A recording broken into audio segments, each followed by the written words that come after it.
బులెటిన్లో మనం breaking news చూస్తున్నాం. స్వచ్ఛంద పదవీ విరమణకు సిద్ధమైన ఐఏఎస్ ప్రవీణ్ ప్రకాష్ వ్యవహార శైలి వివాదాస్పదంగా మారింది.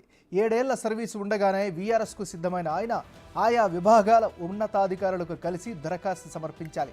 కానీ ఆయన మాత్రం ప్రభుత్వ నిబంధనలకు విరుద్ధంగా ప్రభుత్వ ప్రధాన కార్యదర్శి నీరబ్ కుమార్కు మెసేజ్ పెట్టి మమ అనిపించుకున్నారు. తన దరఖాస్తుని కేవలం ఓ తెల్ల కాగితంపై రాసి తపాలా పెట్టెలో వేసి వెళ్ళిపోయారు.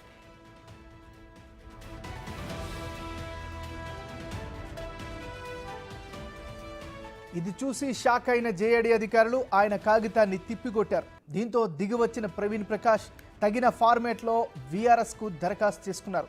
కానీ సంతకం చేయాల్సిన చోట డిజిటల్ సిగ్నేచర్ కాపీ పేస్ట్ చేసి సరిపుచ్చారు.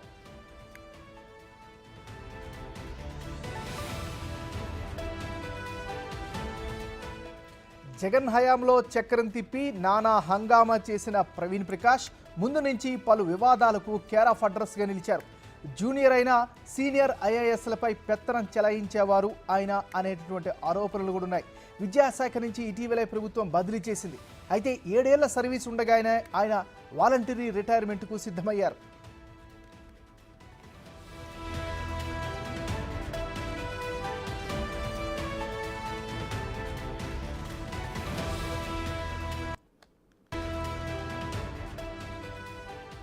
మనం బ్రేకింగ్ న్యూస్ చూస్తున్నాం. స్వచ్ఛంద పదవీ విరమణకు సిద్ధమైన ఐఏఎస్ ప్రవీణ్ ప్రకాష్ వ్యవహార శైలి వివాదాస్పదంగా మారింది. 7 ఏళ్ల సర్వీస్ ఉండగానే వీఆర్ఎస్కి సిద్ధమైన ఆయన ఆయా విభాగాల ఉన్నత అధికారులకు కలిసి దరఖాస్తు సమర్పించాలి. కానీ ఆయన మాత్రం ప్రభుత్వ నిబంధనలకు విరుద్ధంగా ప్రభుత్వ ప్రధాన కార్యదర్శి నీరబ్ కుమార్కు మెసేజ్ పెట్టి మమ అనిపించేశారు. తన దరఖాస్తుని కేవలం ఓ తెల్ల కాగితంపై రాసి తపాలా పెట్టెలో వేసి వెళ్ళిపోయారు. ఇక ఇదే అంశానికి సంబంధించి మరింత తాజా సమాచారాన్ని మా రిపోర్టర్ శివ లైవ్లో అందిస్తారు. శివ, చెప్పండి. నాగరాజు, మొత్తం మీద చూసుకుంటే ఆంధ్రప్రదేశ్ సంబంధించి కీలకమైన వ్యక్తి ప్రవీణ్ ప్రకాష్. ఈ పేరు 2014 నుంచి 19 వరకు కానీ 19 నుంచి 24 వరకు కూడా ఈ పేరు తెలియని వ్యక్తి ఉండరు. గతంలో ఆయన ఢిల్లీలో ఆంధ్రప్రదేశ్ సంబంధించి ఏపీ భవన్ ప్రత్యేక కమిషనర్గా కూడా విధులు నిర్వహించారు. ఆ తర్వాత చంద్రబాబు సర్కార్లో అనేకమైన కీలక శాఖలు, గుంటూరు, కడప లాంటి మున్సిపల్ కార్పొరేషన్లకు కూడా ఆయన కమిషనర్గా కూడా పనిచేశారు. ఆ తర్వాత 2019 కొత్త ప్రభుత్వం ఏర్పడిన సమయంలో మరొకసారి ఆయన ఢిల్లీ వెళ్తే తిరిగి ఆంధ్రప్రదేశ్కి వచ్చిన పరిస్థితి. ఆ తర్వాత ముఖ్యమంత్రి కార్యాలయంలోనే ఆయన తిష్టా వేసి కార్యాలయంలో చక్రం తిప్పారు. ఆయన ఆడిందే ఆట పాడిందే పాటగా కొనసాగింది. ఆ తర్వాత నాడు నేడు సంబంధించి ప్రభుత్వం అభివృద్ధి పనులు చేస్తూ ఉంటే ఏదైతే విద్యాశాఖకు సంబంధించి కూడా కార్యదర్శిగా ఆయన నియమితులయ్యారు. విద్యాశాఖలో అనేకమైన మార్పులు చేర్పులు చేయటం, విద్యాశాఖకు సంబంధించిన అధికారులను సైతం బెంబేలెత్తిన సంఘటన గణించింది. కొన్ని దశల్లో అయితే తన వల్ల ఎవరైనా ఇబ్బందులు పడితే క్షమించండి అంటూ కూడా ఆయన ఒక వీడియో కూడా అప్పట్లో వైరల్ అయింది.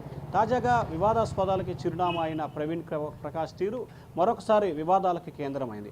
ఆయన 7 సంవత్సరాల సర్వీస్ ఉన్నా కానీ ఇంకా రిటైర్మెంట్ వీఆర్ఎస్ తీసుకోవాలని చెప్పి నిర్ణయం తీసుకున్నారు.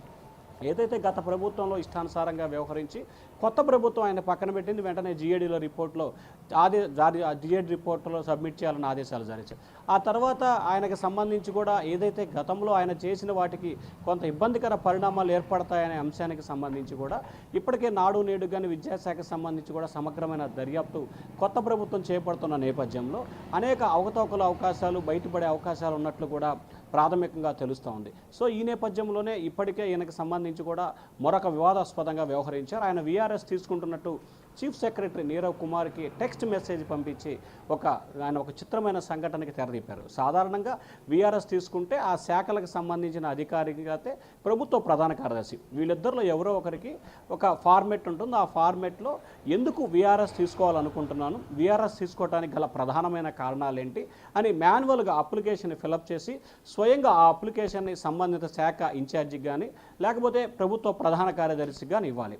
కానీ ప్రవీణ్ ప్రకాష్ మాత్రం ఒక టెక్స్ట్ SMS పెట్టి ఆ తర్వాత ఒక చిన్న స్లిప్ మీద వీఆర్ఎస్ తీసుకుంటున్నాను అని చెప్పి ఆయన సిగ్నేచర్ చేసి ఒక బాక్స్లో ఏదైతే తపాలా బాక్స్లో వేశారో వెంటనే దీన్ని చూసిన జిఏడి సిబ్బంది పిలిచి మళ్ళీ దాన్ని వెనక్కి పంపించే ప్రయత్నం చేశారు. ఆ తర్వాత ఆయన మళ్ళీ ఏదైతే ఫార్మెట్లో ఫిలప్ చేసిన అప్లికేషన్ అయితే ఫార్మెట్లో ఫిలప్ చేశారో కానీ ఇక్కడ కూడా మరొక రకంగా వివాదానికి కేంద్రమైన సిగ్నేచర్ చేయకుండా అక్కడ కూడా గతంలో ఆయన శాఖ ఇన్ఛార్జిగా ఉన్న సమయంలో డిజిటల్ సైన్ ఏదైతే ఉంటుందో ఆ డిజిటల్ సైన్ అక్కడ స్కాన్ చేసి ఆ అప్లికేషన్ ఇచ్చినట్లు కూడా తెలుస్తోంది. మరి ఇప్పుడు ఆయన ఇచ్చిన అప్లికేషన్ చెల్లుతుందా చెల్లదా వ్యాలిడా ఇన్వాలిడా అనే దానికి సంబంధించి అయితే కొంత ఉత్కంఠ కొనసాగుతూ ఉంది. కానీ విఆర్ఎస్ తీసుకోవాల్సిన అధికారి, అది కూడా సీనియర్ ఐఏఎస్ అధికారి, ఆయనకు ప్రతి అంశానికి సంబంధించి కూడా తెలిసిన వ్యక్తి ఈ రకంగా వ్యవహరించడం ఏంటని చెప్పి కూడా జేడీ అధికారులు అయితే ఆయన తీరు పట్ల కొంత అసంతృప్తి ఆగ్రహం అయితే వ్యక్తం చేస్తున్నారు. ఎందుకంటే విఆర్ఎస్ తీసుకోవాల్సిన వ్యక్తి, దానికి సంబంధించిన ఒక ఫార్మెట్ ఉంటుంది, ఆ ఫార్మెట్ ప్రకారం అప్లికేషన్ ఫిలప్ చేసి